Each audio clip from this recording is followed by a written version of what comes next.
the president's biggest campaign donor, who was so close that Trump invited him to sleep at the White House, is now calling for him to be impeached and replaced by Vice President J.D. Vance.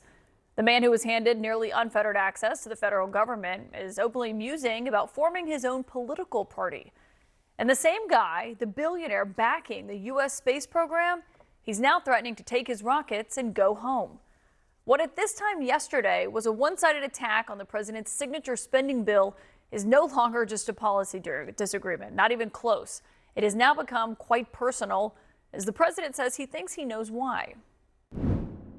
Well, look, I've always liked Elon, and I was very surprised. You saw the words he had for me, and he hasn't said anything about me that's bad. I'd rather have him criticize me than the bill, because the bill is incredible. It's the biggest cut in the history of our country. We've never cut. It's about 1.6 trillion in cuts. Elon's upset because we took the EV mandate, and which was a lot of money for electric vehicles, and they're having a hard time, the electric vehicles, and they want us to pay billions of dollars in subsidy. And Elon knew this from the beginning. As Trump was speaking from the Oval Office, Elon Musk responded in real time, writing this, quote, "False. This bill was never shown to me even once and was passed in the dead of the night so fast that almost no one in Congress could even read it. And quote, whatever, keep the EV solar incentive cuts in the bill, even though no oil and gas subsidies are touched, very unfair, but ditch the mountain of disgusting pork in the bill." And with the German chancellor sitting by his side today, with the president there in the Oval, he said what he had been bottling up really for days now. You saw a man who was very happy when he stood behind the Oval desk, and even with the black eye, I said, "Do you want a little makeup? We'll get you a little makeup." But he said, "No, I don't think so," which is interesting. He's worn the hat. Trump was right about everything, and I am right about the great, big, beautiful bill. We call it a great, big, beautiful bill because that's what it is. I don't know what it is. It's sort of Trump derangement syndrome, I guess they call it. But we have it with others, too. They leave, and they wake up in the morning, and the glamour's gone. The whole world is different, and they become hostile. I don't know what it is. Someday you'll write a book about it, and you'll let us know. Not to be outdone, Musk posted in response to that, quote, "Without me, Trump would have lost the election, Dems would control the House, and Republicans in the Senate would be 51 to 49. Such ingratitude," he added. As the White House was scrambling to react to all of this as it was playing out in real time today, with aides now forced to attack the person they have been defending for months in front of the cameras. Look at this. You can still see the imprint of Musk on the White House, that red Tesla that the president bought from him. Our Jay McMichael shot this. It was still sitting right outside the West Wing, parked on West Exec. He's a great patriot, and he's also done an incredible job with Tesla. And I mean, nobody else has a car company started up in the last 30 years that's been successful. I don't think so. I love Tesla. It's not clear if he still feels the same way tonight. Today, the president declared that Elon was wearing thin. I asked him to leave. I took away his EV mandate that forced everyone to buy electric cars that nobody else wanted, that he knew for months I was going to do, and he just went crazy. Then came the threat that could really hurt. The president said the easiest way to save money in our budget, billions and billions of dollars, is to terminate Elon's governmental subsidies and contracts. I was always surprised that Biden didn't do it. Tesla's stock price took a massive hit after that, $150 billion in market value gone as the two were trading attacks today. According to Bloomberg, Elon Musk lost $34 billion today. That financial hit, though, does not seem to be enough for his critics in MAGA world. This guy is all over the map. He's right.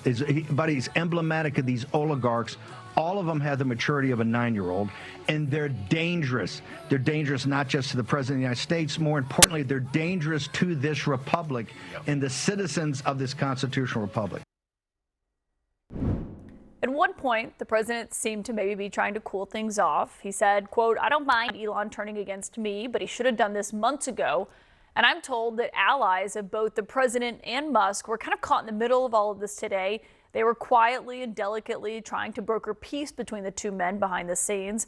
But those efforts were upended when Elon Musk wrote this. This was really kind of the end of that. He said, "Time to drop the really big bomb.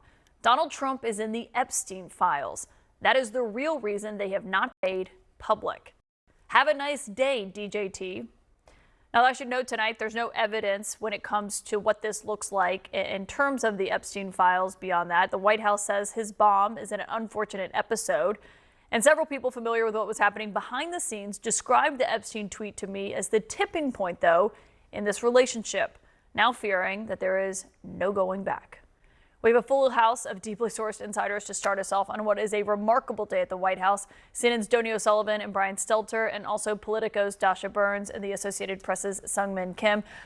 Dasha, I just want to know what you're hearing from people at the White House tonight, because what we were hearing is, yes, this was a breakup that was predictable, but even people inside the White House did not see it going down like this and as fast as it happened today. I mean, the group chats inside the White House were just on fire today. People comparing it to a divorce, saying, yeah, we thought it was going to happen, but maybe not until the fall or in a few months. What have you been hearing from people tonight? Yeah, my phone's been just absolutely blowing up. People inside the White House, people on the Hill. I mean, the divorce analogies are rampant right now.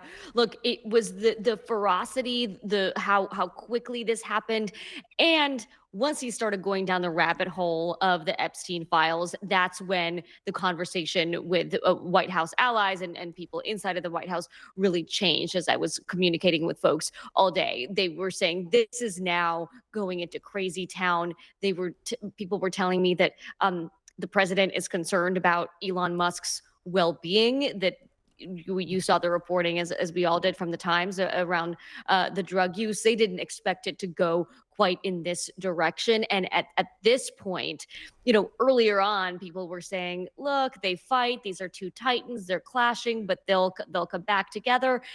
Now it seems like the hope for any sort of reconciliation is gone. And the goal is just to try to turn the temperature down here.